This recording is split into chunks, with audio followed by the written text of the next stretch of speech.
এবং ইষ্টপ্রাণ মা ও দাদাদের সবাইকে জয় করে। আজকে সৎসঙ্গে যারা দিয়েছেন তাদের ঠাকুরের চরণে নিবেদন করব, তাদের সপরিবার নিয়ে তারা যেন সবসময় ভালো থাকে এবং ইষ্টপ্রাণ হয়ে উঠুক, এটাই ঠাকুরের চরণে প্রার্থনা করব সবাই। আজকে আমি, তারা জানে এই কথাটা আমি অনেক সময় বলে থাকি, কারণ এটাই বলা ঠাকুর আমাকে বাধ্য করেন যে আমার আকুতি হয় যে কিছু বলা। আজকে আমি কি পেয়েছি সেটা নিয়ে যদি আমি কিছু না বলি, আরেকজন গুরু ভাই বা যারা গুরু ভাই এবং ইষ্ট মায়েরা তারা ওদের যে মানে কি পেয়েছে তাদেরও বলা, মানে প্রতিটা জায়গায় আমি বলবো যে আমি ঠাকুরকে দিয়ে কি পেয়েছি সেগুলো তুলে ধরা। এইটাই আমাদের সর্বশ্রেষ্ঠ দিব্যবান। আমাদের অরবিন্দ দাদা আচার্যদেব এই যে বাস্তবগুলোকে তুলে ধরেছে যে আমি আজকে ঠাকুরকে ধরে আমরা কি পেয়েছি, সেটা আমরা অনেক সময় ঠাকুরের যে এত বাণী, এত বই, এত পুস্তক বহু আমরা বলে শেষ করতে পারবো না। যেটা বাস্তব আমার জীবনে আমি কি পেয়েছি, এ প্রতিটাই ইষ্টপ্রাণ দাদা ও মায়েদের সবার জীবনে কিছু কিছু ঠাকুর সুন্দরভাবে মানে তাদের জীবনে অনেক কিছু ঘটায়, যে প্রাপ্তি হয় পায়। তাই এই পাওয়ারটা আজকে আমার জীবনে প্রথম আমি একটু সস্তায় দিয়ে বলছি। তা আমি দীক্ষা নিয়েছি 18 সনে এবং 19-এ আমার সস্তায়নী হয়েছে। তো সস্তায়নীর ভাবটা কিভাবে আকুতি হয়েছে, ঠাকুর কি করে জাগায়, সেটাই একটু আপনাদের কাছে তুলে ধরতে চাচ্ছি বা বলছি। যে একদিন আমি আমার এখানে যে আমাদের নারদদা আমাকে বলল, উত্তমদা কিছু আমার সাথে যেতে হবে, কিছু ঠাকুরের একটা যে কোনো একটা কোনো কিছু একটা মানে কিছু একটা মন্দিরের কোনো একটা উৎসব না, যাই হোক, যে একটা কিছু ব্যাপারে অর্ঘ্য তুলতে হবে, আমার সাথে একটু যেতে হবে। ঠিক আছে, কোথায় যাব? বলছে আপনি আসুন, আপনাকে মন্দিরে আসুন, তারপর আপনাকে নিয়ে যাব। এবার নারদদা আমাকে নিয়ে গেল পাটকাটা কলোনি। তো ওখানে কয়েক মায়ের বাড়িতে গেলাম। তো নারদদাকে অনেকে চাল দিয়েছে, নারকেল দিচ্ছে, কিছু অর্ঘ্য দিচ্ছে, সেগুলো আমি আবার কি সুন্দরভাবে, তখন আমার সস্তায়নী হয়নি, মানে আমি নিচ্ছি। তো শীতের সময় আমাদের উৎসবের কাছাকাছি হয়তো কিছু হবে। তো শীতের সময় এক মায়ের বাড়িতে গেলাম। তো নারদদাকে খুব বসতে দিল, আমাকে তো চেনে না, আমিও বসলাম, আমিও জয়গুলো দিলাম। এবার ওই বাড়ির গৃহকর্তা আর মা দুজনে বসে এই মিষ্টি, মানে জানুয়ারি মাসে হবে হয়তো, মিষ্টি ওয়েদারে কি সুন্দর খেতে বলছে, মানে একটা মানে বাইরে রোদ্দুর মধ্যে উঠানে খেতে বসছে। এবার ওনাদের খাওয়ার উপরে আমি ভাবছি, মানুষের মাছ মাংসের উপরে একটা লোভ হয়। আমারটা কেন হলো, ওরা যে লাউ শাক দিয়ে ভাত খাচ্ছিল, তো ওটার উপরে না আমার একটা লোভ হয়ে আসলো, কি সুন্দর শাক ভাত খাচ্ছে, এই ভিতরে এই ভাবটা আসলো।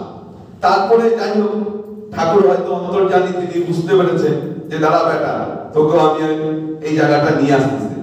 তো এইভাবেই আমার আরেকদিনকেও আমি বাড়িতে বসেছিলাম, মানে বাড়িতে বসে, মানে রবিবার দিন আমি খুব রান্না করতে ভালোবাসি। তো রবিবারে ছুটির দিন বাজারে গেলাম। এবার মাছ কথাটা বলতেই হয়, তো মাছ নিয়ে আসলাম, কাতল মাছ। এবার সব ভাবছি যে একটু কালিয়া বানাই, আমি খুব রান্না করতে ভালোবাসি, তো বানালাম। এবার সকালে কিছু খাইনি, খেতে বসছি। এবার আমাকে দিয়েছে, এত সুন্দর রান্না হয়েছে, আমার না ভেতরে একটা কেমন যেন একটা মানে বলে না একটা কি যেন একটা মানে শক্তি বললো বা একটা কেমন যেন একটা রাগ হয়ে গেল। এভাবে আমি ঢিল দিয়ে ফেলে দিলাম মাছের বাটিটা। সবাই বললো যে কি হলো, এই লোকটার আবার কিছু হলো নাকি? তো ছেলেরা বলছে এটা তোমার কি হচ্ছে, কারোর সাথে কথা নাই বার্তা নাই, মাঠে চলে বলে আজকে থেকে খাবো না। এবার চেয়ে আসলো, বড় বড় চোখ হয়ে গেল, যে বউ হয়ে আমার মিসেসও ভয় পেয়ে গেল, ছেলেরাও ভয় পেয়ে গেল যে বাবা কিছু বলার দরকার নাই, হয়তো শরীরে কিছু হয়েছে, আমি তো একটু ঠাকুর ভক্ত, তো হয়তো কিছু।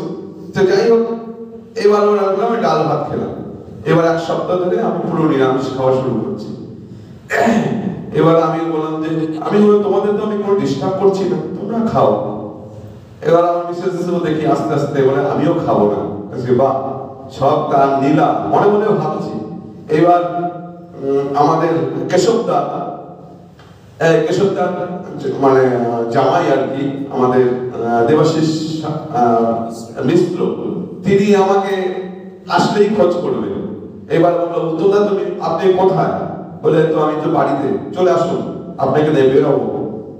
মানে কিভাবে মানুষকে ঠাকুর মানে একটা রাস্তায় নিয়ে আসে, তার চরণে যদি আমি জানি না, তার জন্য যদি একটু যদি আমরা মন দিই, একটু যদি তাকে ভালোবাসি, তিনি কিন্তু সুতার মতো টেনে টেনে নিয়ে আসবেন, এটা 100%। আর আমরা যদি ভাব যদি না হয়, আমরা যদি উপরে উপরে ভাব দেখাই ঠাকুর ঠাকুর ঠাকুর করে, তাহলে কোনোদিনও ঠাকুরত্ব জাগবে না। ঠাকুর সেটা বাড়িতে বলে দিয়েছেন, সেই ভাবটাকে তার চরণে দিতে হবে। তাই বলছি, মানে আমি ভাববো যে আমি সস্তায় নিব না, তিনি যখন টানবেন, কিন্তু টানার ভাবটাই তার চরণে দিতে হবে এবং তাকে নিয়ে মাথায় নিয়ে চলতে হবে, তাকে ভালোবাসতে হবে। এবং আমার যে জীবনের কি মানে কি হবে, তিনি কিন্তু সুন্দরভাবে সেই রাস্তায় একটা একটা একটা একটা করে দিতে থাকবে, যেটা শেষ নাই। ঠাকুর বলছে আমি যদি দিই, তোরা শেষ নিয়ে শেষ করতে পারবি না। একদম যেটা ঠাকুরের বাণীগুলো প্রতিটা আমরা পড়ি, জানি এবং শুনেছি, ঠিক আছে, একদম কাটায় 100%ই হয়। কিন্তু সেটাকে আমরা খেয়াল খুশি ভাবে চলি, আমরা আমাদের মধ্যে মানে করি না, ইচ্ছা মতন আসি, ইচ্ছা মতন যাই, ঠাকুর ধরি, জয়গুরু বলি। জয়গুরু বললে হবে না, গুরুটাকে তার চরণে মনটা দিতে হবে। তা আমি বলছি না আমি দিতে পারছি, আপনারা সেটা মনে কিছু করেন না, আমি বলছি ভাবটা, আপনাদের কাউকে বলছি না, আমার দিয়ে আমি বলছি। এবার সেই তখন তো তখন আমি মানে ওইটাও একটা দেখেন, এই ডিপি ওয়ার্কটা ঠাকুরই কিভাবে আচার্যদের অবিন দাদার উপরে যে তারা থাকেন সবসময়, তাদের সেই তখন থেকে সৃষ্টি, মানে মুখের থেকে, আজকের কথা না, বহুদিনের কথা, তখন ডিপি ওয়ার্ক আসেনি। তাই এই যে ডিপি ওয়ার্ক ঠাকুরই সৃষ্টি করে দিয়ে দিয়েছেন এবং ভাবটা তাদের মধ্যে জাগিয়ে দিয়ে আমাদের কাছে ছড়িয়ে দিয়েছেন। আমরা এখনো সেটা বুঝতে পারছি না, যে সেইখানে এখন আমি একটু একটু করে অনুভব করি যে তিনি তো আগে এইভাবেই সৃষ্টি করেছেন, তিনিই তো এই ভাবটা। তখন আমাকে কেশবদার মানে জামাই সেটা বলে উত্তরদা চলে দীক্ষা রেডি করেন। আমি দীক্ষা কোথায় পাবো, আমি দীক্ষা কোথায়? বলে না, আপনি দীক্ষা রেডি করেন, আমার দীক্ষা চাই যে এই বাড়িতে আপনার মানে জানাশোনা, সেই বাড়িতে ঢুকবো। দেখেন কিভাবে, মানে সে দীক্ষিত না, ঠাকুরকে চেনে না, ঠাকুরকে জানে না, বলে আপনার জানাশোনার বাড়িতে যাবো। নেওয়া ওই বাবা, তারপরে আমি চিন্তা করছি, বলে চলে। এবার তো যাই হোক, ওনার সাথে গেলাম, সেই আদর পাড়ায় এক বাড়িতে গেলাম। তা আমি যাই, 2 কথা 3 কথা জানি না, এটা আমি কিছু বুঝতে পারি না। যখনই আমি একটু কথা বলি, আমার যখন শরীরে একটা জিনিস মানে বললে হয়তো আপনারা বের বলবেন বেশি বেশি বলছে, কিন্তু আমার শরীরটা কেমন জানি হয়ে যায়। ঠাকুরের কথা বললে যে আমি কেমন জানি আমি আমার উপর উপলব্ধি করছি। হ্যাঁ, তখন আমি বলছি উনি তো আর দিক বোঝে না। তো আমি বললাম যে বদি আপনি বসতে দেন। হ্যাঁ, তো বসে বসে এতদিন পরে আসছে, বসেন। আমি সেই আমাদের উনি দেবতা, উনি হাই স্কুলের টিচার, ওনার পরিচয়টা দিলাম। উনি আমাদের ঠাকুরই দীক্ষা দেন, উনি আমাদের ঠাকুরের মাধ্যমে দীক্ষাটা আবার প্রচার করে সবাই আমাদের গুরু ভাইদের আমাদের যারা যারা দীক্ষা নেয় ওনার মাধ্যমে আমরা দীক্ষাটা পাই। কিন্তু ঠাকুর দীক্ষা দেন, ঠাকুর সর্বশ্রেষ্ঠ। তাও দেবশিদা বললো চুপ হয়ে আছে। এবার যাই হোক, এক কথা মানে ওই দিন আজকে নেব না, প্রিপারেশন নিয়ে বলি হ্যাঁ ঠিক আছে, আমরা কিন্তু পরমানন্দ আমরা ভারস্বরে দীক্ষিত হবো। আমি ওখানে চিন্তা ভাবনা করেছি, আমি সব ওদের চিন্তা করো, কিন্তু আমার মনে হয় আমাদের ঠাকুরের যেটা মানে ঠাকুরকে ধরলে আমরা আলোর দিশা পাবো, যেটা আমি কোনো সম্প্রদায়কে ছোট করছি না, কিন্তু আমাদের ঠাকুরকে ধরলে আমরা যদি সৎসঙ্গের মধ্যে আমরা অনেক কিছু জানতে পারি। আমার ভুল বন্ধ, আমি কাউকে যদি কটু কথা বলি, কাউকে যদি বদমাশি করি, সেটা কিন্তু এই সৎসঙ্গের মধ্যেই কিন্তু এটা করা উচিত না। ঠাকুরের সব বাণীতে লেখা আছে, অন্যকে ঠাকুর বলছেন অন্যকে বাঁচা নিজে বাঁচে ধর্ম বলে জানিস করে। তাহলে আমরা আগে জানতাম অন্যকে মারো নিজে বাঁচো, ঠিক আছে, কিন্তু এটা আমি তো জানতাম না। ঠাকুরের মাধ্যমে, ঠাকুরের বাণীতে শুনছি যে সেই মাধ্যমে আপনি দেখেন এই যে উনি তো অতটা নিতে পারছে না, হঠাৎ করে উদ্যোগটা আমরা কালকে দীক্ষা দেবো, আর তারপরে সেই দাদাকে বললাম, দাদা বলে দেখুন আপনার মধ্যে কি আছে। দাদা এটা আমাকে বলে ছোট করে না, বলে ঠিক আছে ওখানে দীক্ষা, বলছে বাড়িতে যাই দিব। ঠিক আছে, ওনার বাড়িতে গেল, দীক্ষা হলো, বলে আবার চলে গেল এক বাড়িতে। আমি আবার সেই আমার দিদির বাড়িতে নিয়ে গেলাম, দিদির বাড়িতে নিয়ে গেলে সে মিষ্টি খাওয়ালো এগুলো, তো ওখানেও হতে হলো না। যাই হোক আরেকজনের বাড়িতে গেলাম, সেখানেও হলো। তো এবার হতে বলে আমি দাদা আমি আসছি, এখন 3টা 3:30 বাজে। বলে উত্তম দা শুনুন, আপনার ভিতরে একটা বিশাল পাওয়ার আছে। কি পাওয়ার? বলে আপনি স্বস্তি নেবেন, তারপরে আপনি আমার জন্য আমি তখন আমি যেখানে আপনি যাজন করবেন সেখানে আমি দীক্ষা দিতে যাবো, নয়তো যাবো না। সমস্যা। যাই হোক এইভাবে আমার ঠাকুর, আমার দয়াল, আমার পরম পিতা আমাকে একটা রাস্তা দেখিয়েছে। আমি যে জায়গাটা ছিলাম সেই জায়গাটা খারাপ ছিলাম না, কিন্তু একটা সময় সন্ধ্যার সময় একটা ঠেকে ছিলাম, একটা ক্লাবে ছিলাম। সেখানে কেউ যদি বাড়ি ঘর করতো আমাদের ক্লাবে ডোনেশন দিত। তারপরে ওই রবিবার করে একটা ভালো প্রোগ্রাম হতো, হ্যাঁ খাওয়া দাওয়া হতো। তার এটাই এরকম একটা, ওখান থেকে দয়াল কিভাবে আমাকে আস্তে আস্তে একটা জায়গা নিয়েছে। এখন আমি দয়ালকে ধরে আমার জীবনের মানে 6 বছর, 6-7 বছর হলো, এর মধ্যে যে আমি কত পেয়েছি, তাই আজকে আমি সকালবেলা কাঁদছি যে দয়াল তোমার ঋণ আমি কি করে শোধ করবো। তুমি এত দিচ্ছ আমাকে, আমার তো কোনো দিকে অভাব দিচ্ছ না। যেদিকে আমার সন্তানকে নিয়ে চিন্তা করছিলাম ছোট সে এত ইষ্টপ্রাণ হয়ে গেছে। এখন আসাম, কলকাতা সব অ্যাডভোকেটের ওই গ্রুপে ঢুকে গেছে। এবার মাঝেই আমাকে পোস্ট করে, বলে তো না পোস্ট করে আচার্য দেবের বাণীগুলো, আচার্য দেবের ওরা যেগুলো আমি পড়ি, আমি বা ঠাকুর তোমার এত নীলা, তোমার নীলা শেষ নাই। শ্রীকৃষ্ণ ভগবান যেমন নীলা করে গেছেন, এই কলিযুগে তিনিও এসে আমাদের সাথে নীলা করছেন।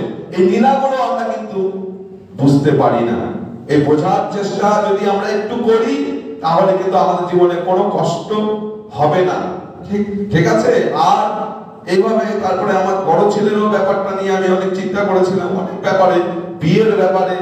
আজকে বিয়ের ব্যাপারে যেভাবে আমার ইচ্ছা ছিল না, ঠিক আছে, সেখানে আমি ঠাকুরের কাছে কেঁদেছি যে এই কি হচ্ছে। তারপরে যাই হোক তারই নীলা, সে এখানে এসছি যে অমিত দাদার কাছে। এই যেদিকে অমিত দাদা আসলেন তখন আমি দাদা জানেন ক্যান্টিনে, আমি ক্যান্টিনে ছিলাম আর কি। তো ক্যান্টিনে দেখেন তিনি তো মানে অন্তর্যামী ভগবান। এবার ক্যান্টিনেও আমি মানে ক্যান্টিন করে পরের দিন সকালবেলা কি জানি আকুতি হলো, ওদের দুইজনকে নিয়ে যান তার চরণে ফেলা। তিনি কিন্তু ধাবার সঙ্গে এসে প্রণাম করলাম, আমি সস্তৈনী নিবেদন করেছি। তিনি বললেন যে আমি যখন ক্রিকেট শুরু করব তখন কিন্তু বোলিং এর প্রচুর প্রয়োজন, এই নাম্বারটা রেখে দে, ঠিক আছে। যখন ওদের আমি বোলিং করব তখন ওদের, আমি যখন ক্রিকেট মাঠে নামবো তখন ওদের বোলিং এর দরকার আছে। তাদের এখনো তাদের ডাক আসেনি, তাদেরই হবে। এবং ওই সময় তিনি, আমি কিন্তু বলি নাই যে এটা আমার ছেলে আর ছেলের বউ, কিন্তু তিনি তখন বলছে পেটে বাচ্চা নিয়েও তুই এমনি পরীক্ষাটা দিবি, তুই ম্যানেজারকে খুব ভয় পাস, ঠিক আছে, কিন্তু তুই পরীক্ষাটা দিবি। কিন্তু অথচ আমার বড় ছেলের সাথে কোনো কথা নেই। আচার্যদেবের কাছে গেলাম, আমার কি হলো, মনে হলো যে না আমি গুরুর আমি ঠাকুর